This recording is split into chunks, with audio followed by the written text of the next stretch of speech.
Okay, hello. My name is Lisen Bergquist, and I'm with Friends. I am here today to moderate our youth panel. My pronouns are she, her. As we all know, online spaces have become an integral part of our society. That's why we initiated the Ask Us project, which is a joint venture between University of North Carolina, UNESCO, Friends, and the Walt Disney Company, because we really wanted to hear from the people growing up as digital citizens what you need to be concerned about regarding online safety.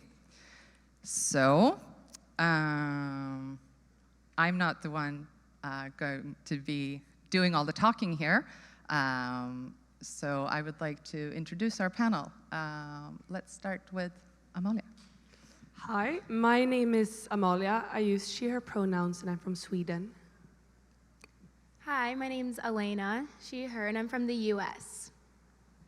Hi, my name is Addison. I use they, them pronouns, and I'm from the US. Hi, my name is Assis. I am from India. I use she, her pronouns. Hello, my name is Andre. I use he, him pronouns, and I'm from New Zealand. Hi, my name's Hannah, and I use she, her pronouns, and I'm also from the US. Hi, my name is Abigail. I'm from Mexico, and my pronouns are she, her. Hello, everyone. My name is Jasper. I use he, him pronouns, and I'm from Finland. Good morning. My name is Ahmed. I'm from Kenya, and I use he, him pronouns.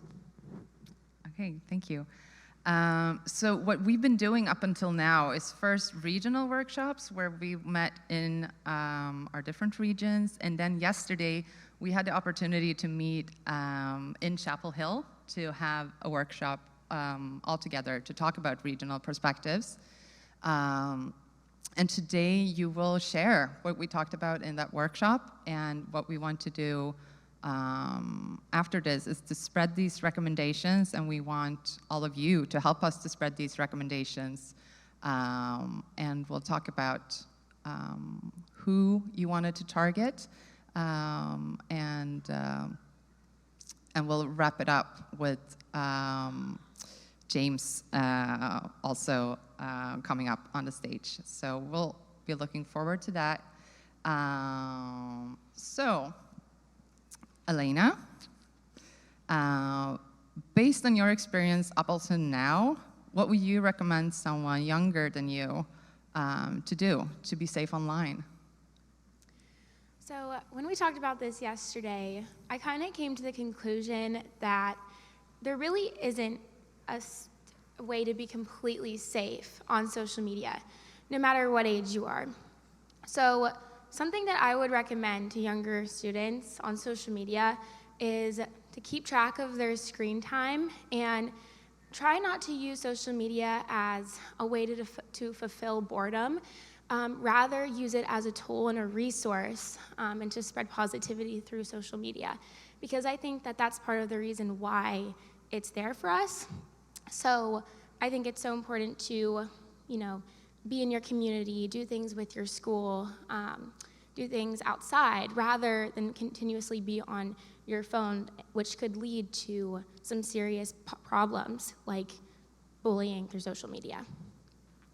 Yeah, and yesterday you also mentioned how it might be better that youth talk to youth about these issues than, as you put it then, a dated generation talking about it.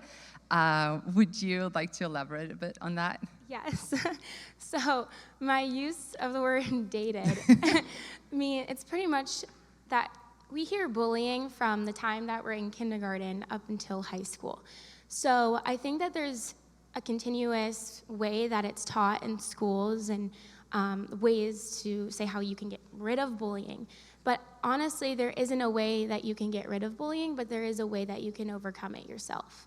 And I think it's so important that you yourself figure out how you can overcome things that are difficult in your life, because you are the biggest tool and resource when it comes to that type of thing. And Andre, you also talked about the Youth Action Squad, where actually youth, what did you say, youth? It's a by youth for youth Yes, model. exactly. So in New Zealand, I can provide some context to this. In New Zealand, we have NetSafe New Zealand, which is our largest non-governmental organisation which works with New Zealand laws to provide resources for all New Zealanders in terms of online safety, and that includes in schools. So basically, throughout my time in high school, I'm a college student here in the United States at Yale University, but during my time in New Zealand, we worked with NetSafe and a group of around a dozen young people from around New Zealand to develop a toolkit which could be rolled out in schools throughout New Zealand to help deliver online safety resources, and just to create a post in all schools around New Zealand to ensure that there were means for people to get support if they faced any online hardships or situations, and even just general guidance. Now, we didn't want to make young people the professional that had to deal with the tough issues that they may face, but we wanted them to be aware of where they needed to go, and that included going to NetSafe, going to their school if they needed that help, and if it was a really serious issue, then going to necessary authorities to get that type of assistance. But I think the one thing that is really distinct about our model that we used was that throughout the whole time of developing that toolkit, it was something that was developed through the consultation of young people and our experiences. And I think in terms of delivering online safety resources, that is incredibly vital. Yeah, I think that's very much what I learned yesterday. And you also talked about, how social media platforms can contribute to a safer online experience. Would you like to? Yeah, so I spoke a lot about how at the moment social media models kind of consist of this whole bottomless feed that you're given. So it's constant. You're constantly scrolling. You're constantly being provided with content which is supposedly being catered to you. And I think, considering the detrimental side to that, there can be some idealistic side to our For You pages or to our Instagram feeds that can lead to us having negative perceptions on ourselves. Now, last year, NetSafe did a partnership with an organization called Body Right, and we created a learning module called Micro Learning Moments, and one of them focused on the effects of social media filters on body perceptions, specifically around body dysmorphia and also just the negative mental health impacts that filters can have on our self-perception. And so, with that, the issue with social media so far is that there needs to be a larger emphasis on the fact that there needs to be self-love. There needs to be a promotion of self-acceptance and self-love. And I don't know how social media organizations can come together to facilitate that. But that may include a standard and just some form of agreement on measures and barriers to ensure that young people are provided an experience which fosters a sense of self-love and self-appreciation. Thank you. Amalia, you also talked, and we talked about that during the workshop in Stockholm, about child-friendly guidelines and reporting. Would you like to tell us about what we talked about mainly in Stockholm, but also it came up yesterday? Yeah, so I think one of the biggest issues we see right now in regards to youth safety online is that we have no clue about what data is being gathered by commercial companies right now. I think many of us in this room have, at least at one point, clicked the button of accepting cookies online. Myself, I have no clue what information that means that is being collected from me, and I also suspect that a lot of you don't know what information that includes. That in itself is maybe an even scarier problem, because what if you as adults and me as a young adult that has grown up on the internet have no clue about how my privacy is being shared and used online? How are we supposed to protect our children? How are we supposed to make sure that our children are being safe online if we don't even know how to be safe online in terms of privacy? What we discussed is that we also see a very big need of centralizing what rules and regulations are across the social media platforms, both in terms of making it clearer about how our information is being used, but also so that we can start teaching about youth safety online.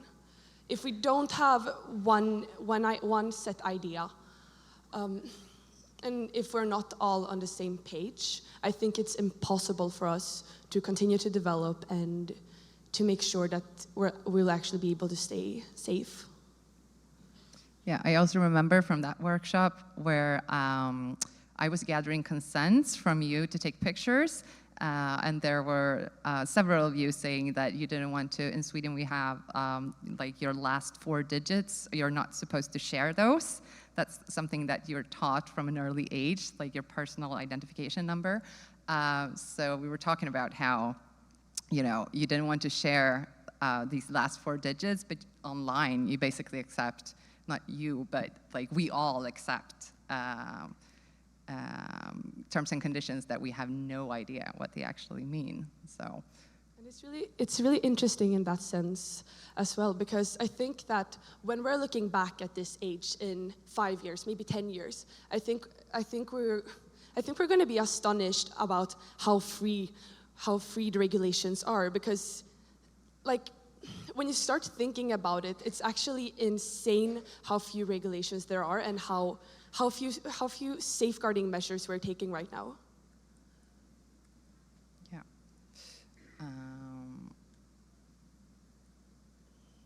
Yeah. And then, Ahmed, you brought up a completely different perspective of this when talking about recruitment from extremist groups on social media platforms.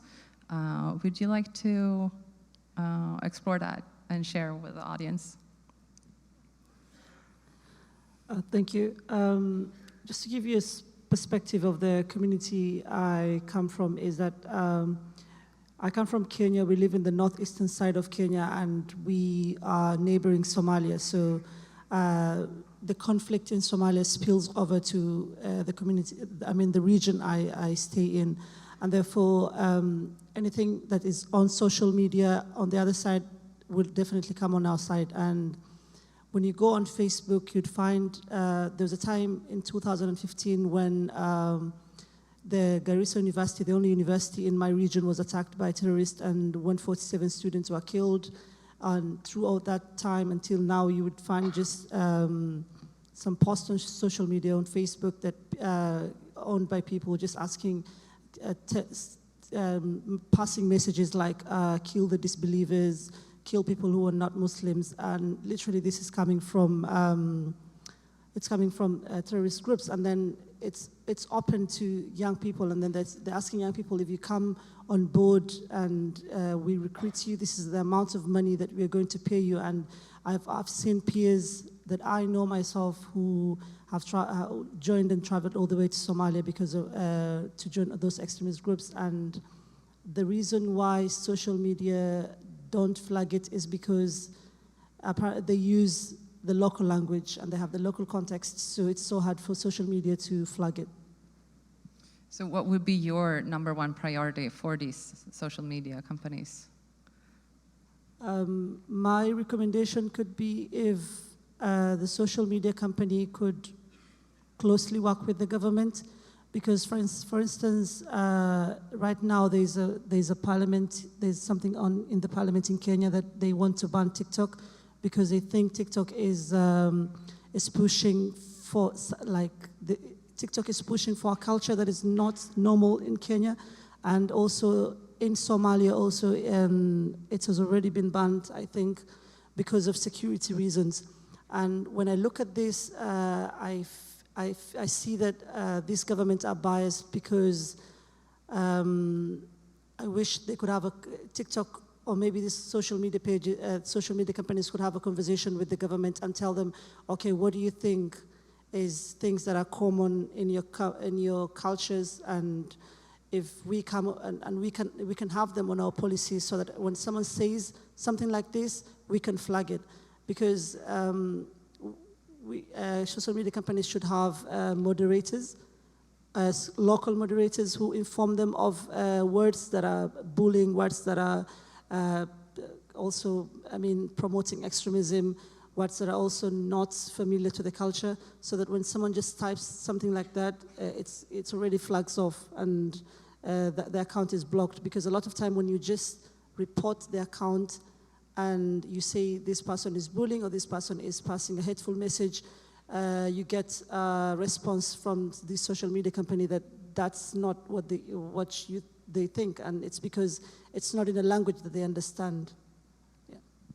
And at the workshop at Chapel Hill yesterday, you guys were also able to meet with representatives from TikTok and ask questions. I think what I picked up there is also what Andre said, the social media platforms are trying to do things, but there's still too much bad stuff going on, and the focus isn't really on, thriving and self-love, and yeah.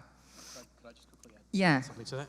So, I think something that isn't widely talked about, and something that I did bring up yesterday, was the fact that the intersections of people's identities do actually impact the experiences that they have online. And those particular intersections of identity, whether that be gender, sexuality, race, nationality, aren't fully being considered in the online experience. So, for example, someone on the other side of the world may be experiencing something or experiencing the issues of bullying in a completely different context to someone where I'm from in New Zealand. Something else that we touched on as well were the issues of sextortion and the issues that has as well. Thank you. Yep. Yeah. I just want to add something that I also shared yesterday on the workshop when we had TikTok.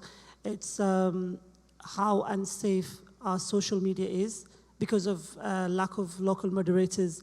And to be honest, I don't, usually when I'm on TikTok, I usually don't see content from my country because of how bullying and how, it triggers your mental health.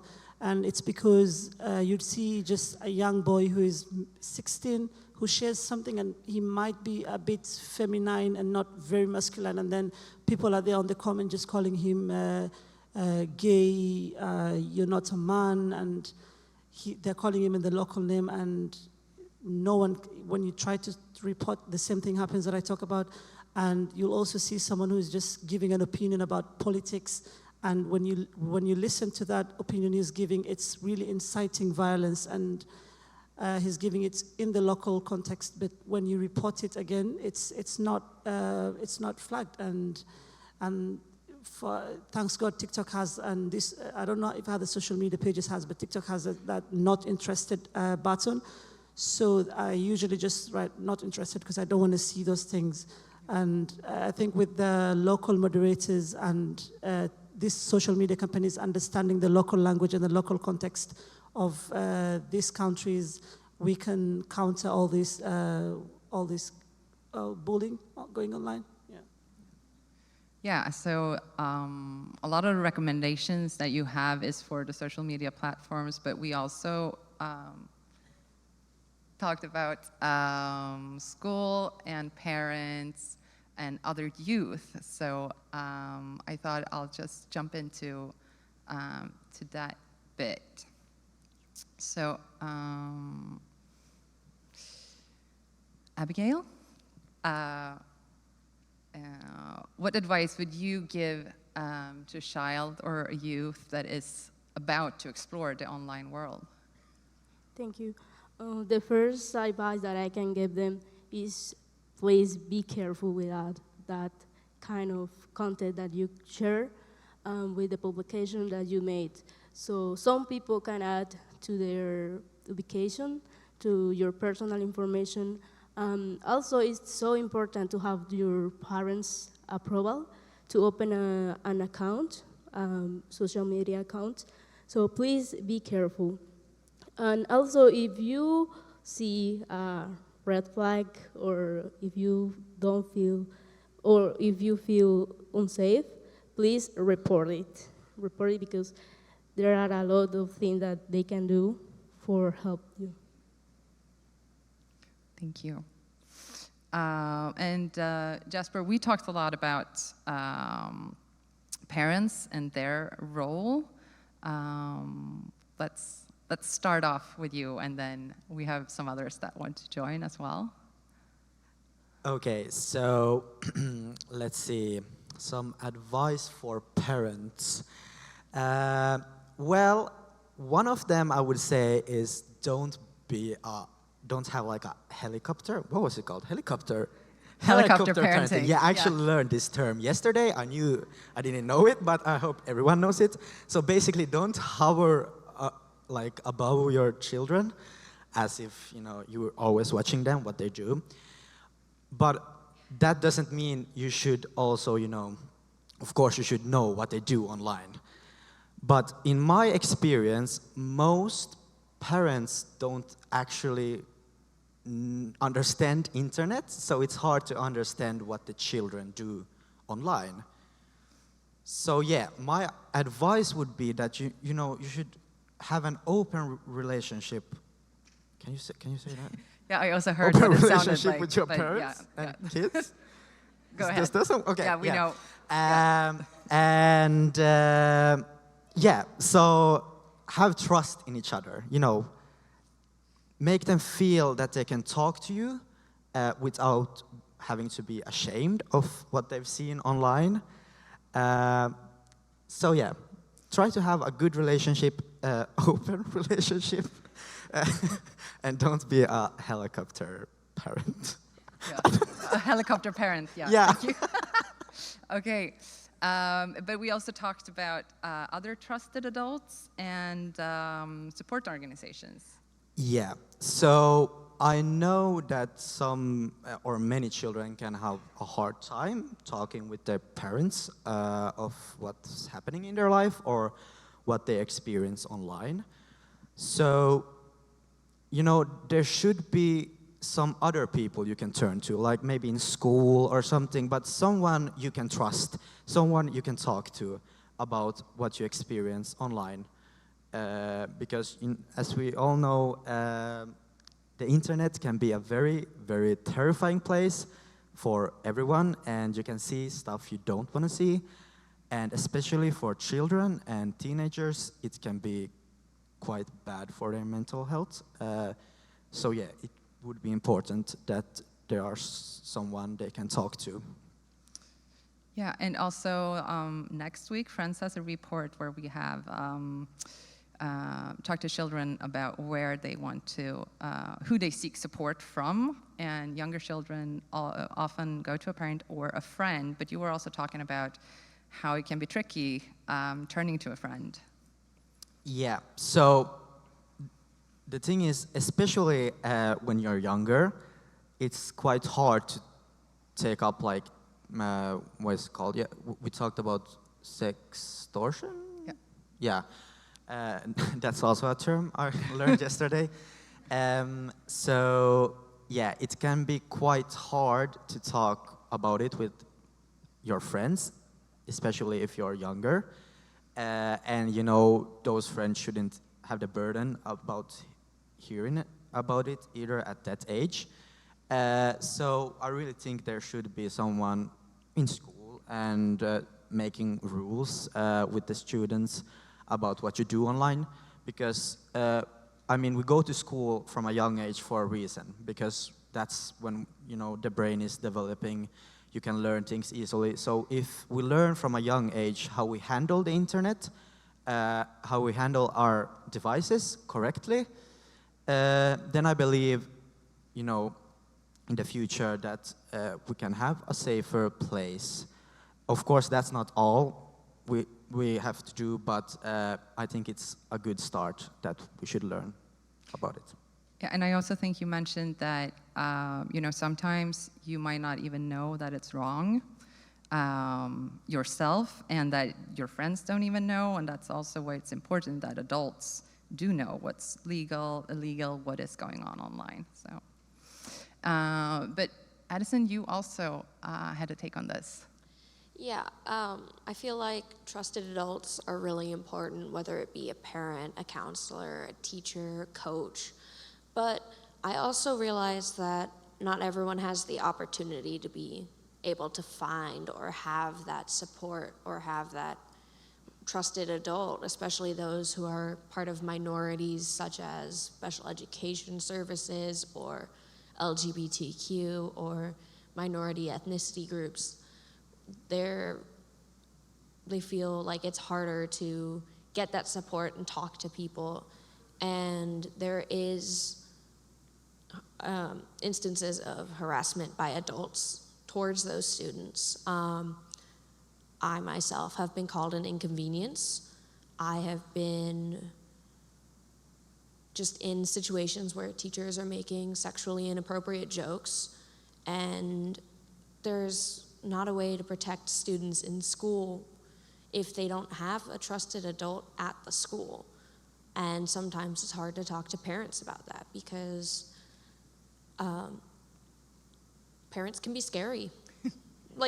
It's hard to talk to them sometimes because you don't know how they're going to react, and that's what makes it so you don't talk to them. So finding a way to give them resources to help them find someone that can be their trusted adult, it's really important.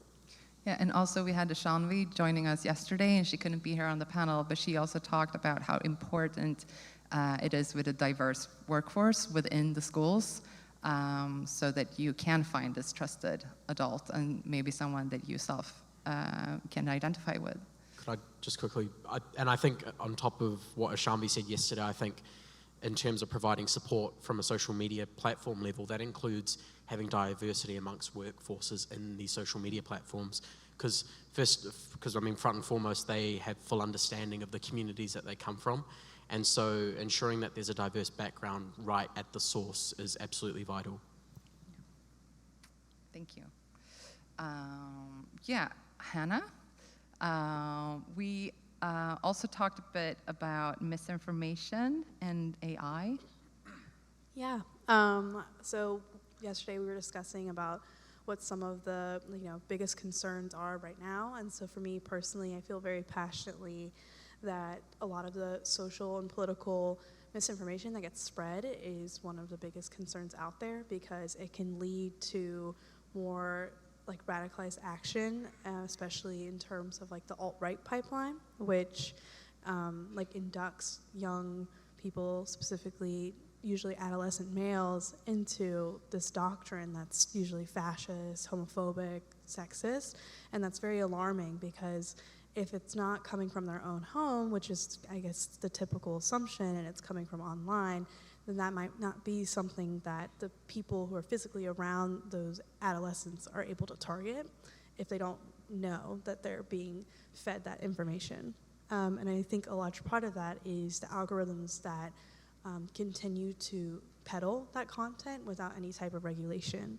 And a lot of time, this content is fueled with a lot of misinformation, and so that also needs to be checked. And information can't just be spread, especially during the critical election periods that are upcoming in the next year globally.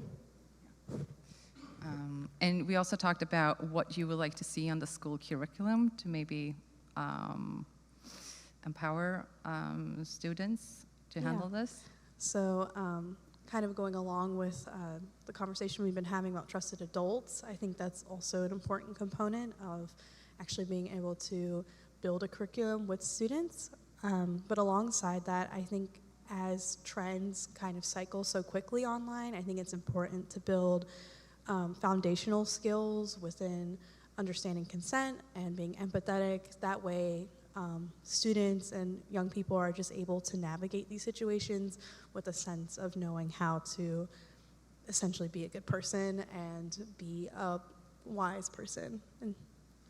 And at the same time, Addison, you thought that that might not be enough, that you already had that in middle school, and Yeah, I remember that the main thing that we learned was if you post something online being targeted at a person, the school will find out and they'll you'll get in trouble. But it didn't really cover what like safeguards you could take to protect yourself. Like it didn't really share that you don't want to post your location until you've left. Like that's one of the things that I always do. It doesn't really cover like what cookies do or what other data does. Like it doesn't really cover how to keep an eye out for scams. It's just, I feel like in a way it's too broad and it needs to be a little bit more specific and informative, because if it's just, oh, don't be mean to people online, it's not gonna be as impactful as it would be if you educate them of consequences, educate them of the impact and the effects that their words, even if they're online, can have, especially aimed at like mental health and that feeling of isolation. And Aziz, you also, when we talked about trusted adults, I think you made a really good point about how the school and parents need to work together. Yeah, so basically the context where I grew up in and where I've worked, schools and parents, schools shake off responsibility for online safety or online bullying. Their take on it is very black and white, saying that it's not happening in the school's physical environment, so they're not responsible for it. And parents who might not have enough awareness about what is happening on the internet, they are not in touch with where technology is to the day. So for them also, I would say the approach is very black and white, meaning that either you be on social media, either you be on the internet, and they believe that all of this comes, this insecurity or this or the cyberbullying, it just comes with a part, like it's a part of it. So for them, it's either you be there, you face all of this, or you just don't be there, which I do not think is the future. After the pandemic, there has been a lot of change, and there's been a lot of transfer of work and education to the online mode, which was not there before. But the awareness is still lacking and has not caught up with where the tech world has or is right now. So I believe that my recommendation would be to not only work with students, but also work with parents and work with schools. Like it has to be integrated where all of them are on the same page. Like we are having this workshop today, and it's for us, the young adults, or the students, but these workshops could be cross-generational, and it could also have parents, it could also have school involvement. Like there needs to be more responsibility in that sense, and there needs to be an integrated system where communication channels are open, and there is also awareness at all levels. So yeah. And also I wanted to add before, when we were talking about political instability and how that also factors in while we talk about cyberbullying. Like in the place I am from, the political environment is a bit charged. There is terrorism, there is extremism. All of these things have been very close to the place I grew up in. So I definitely feel that there is a transfer of that charge, like extremist groups recruiting, influencing. So there's a lot of, it is actually amplifying the polarization in the region. So I believe that is where the social media companies or like companies like TikTok or Instagram, or like the social media companies need to be more careful and need to regulate more, maybe even more than the government is already doing. Yeah. And for that also, I believe that the government had a very black and white approach where they just decided, like before COVID, it was very common in my state to have no access to internet, to just ban internet altogether. But now that doesn't seem like a possibility, so people are still vulnerable and still don't know what they're doing and still getting influenced. And apparently the people who should be taking responsibility don't know anything about it. So yeah. Thank you. So as you hear, we've covered quite a lot during our workshops. I just want to make sure that, is there any of you that felt like, I wanted to say this today and I haven't? Because this is your one opportunity, and then I'll wrap up. I just wanted to touch on. Yeah. I just wanted to touch on relationships really quickly. I think, I think they're absolutely vital, and we've talked a lot about the face-to-face relationships that a lot of young people have on a daily basis. And in New Zealand, I was just like reflecting on some work that I did with NetSafe, and one of the things that we did try to do was in my high school, we tried to do a workshop for parents on how to approach their kids around social media use. And yes, that is a very, very challenging thing to do. And just like what Jasper touched on about helicopter parenting, that is absolutely not advised, because that is just one route where if your child encounters something, then they're not going to go to the right places to get support. And that's just a trap for disaster. But I think at the social media platform level, I think, we spoke with TikTok yesterday, and they do have measures in place to address online protections that parents can have in order to ensure that their children remain safe. But they're just not widely known. And so I think, parents, just as much as children, need to be directly educated on the resources that can be made available to them to ensure that their online safety interactions are, well, and also that they're being maintained on a cross-platform level as well. Thank you. So since we only met yesterday, all of us together, we haven't really concluded all of these recommendations yet. So that is something that we will be working on, and we will share this. So I hope you've been taking notes now, because everything you said has been really important. But we will be spreading these recommendations on the International Day Against Bullying on November 2nd. And James, Professor O'Higgins, the UNESCO chair on bullying and cyberbullying, would you like to come up here? Do you want me there or here? I don't. The microphone, right? Oh, okay. Great, thanks. Hi, everybody. And aren't they just fantastic young people?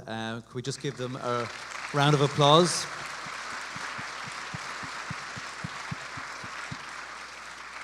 I'm not sure if Lisen is included in that now. Are you one of the young people? I'm not sure.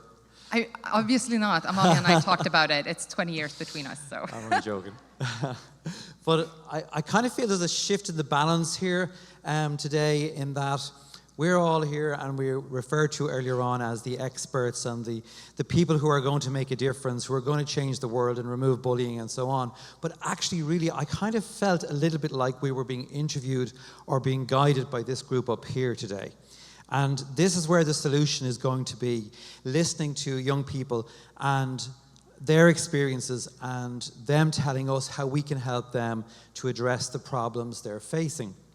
There were a couple of takeaways for me, and one of the things that was really interesting was how much of everything you said reflects the whole education approach that UNESCO published in 2020, which was developed in consultation with young people. So the same themes are coming through. But there's a couple of things that I heard today maybe a little bit differently. And one of them was the need for all of us, not just young people, to use social media purposefully, intentionally, and not to give in to that kind of, dead scrolling kind of process where we're just filling in time. I think that's a really important point that I heard today and I'd like to take away. Also, that consultation with young people, actually we have to move beyond consultation to actually what I would call a co-creation of policy and co-creation of research. So that means we have to start thinking about the way we do our job a little bit differently. Maybe the way that we have been approaching our research and our policy development on bullying and online safety needs to be revisited, maybe needs to be tweaked a little bit, but certainly we need to start thinking more and more about engaged research. Research that is done in collaboration with young people, those who will be most affected by the outcomes of the research. And I think there's some really good pointers for us here today from this group, and it's something certainly I'm going to take away. And I think it's something I'm hearing more and more from colleagues all around the world in my role as UNESCO chair, and I'm in a very unique position that I'm dealing with people all over the globe every day who are working on this. And engaged research is really, really coming to the fore now. And I think when we come back, or not come back here, but go to Stavanger in 2 years' time, I think we'll be hearing a lot more about engaged research with young people. Yeah, and we're really looking forward to you being an advocate for the recommendations that we are formulating these upcoming days. Absolutely. So I just want to say congratulations again to these young people, and thank you for guiding us on how to work with you in solving this problem. Congratulations. Okay, that's a wrap. Yeah, that's our wrap. We're going to leave the stage now.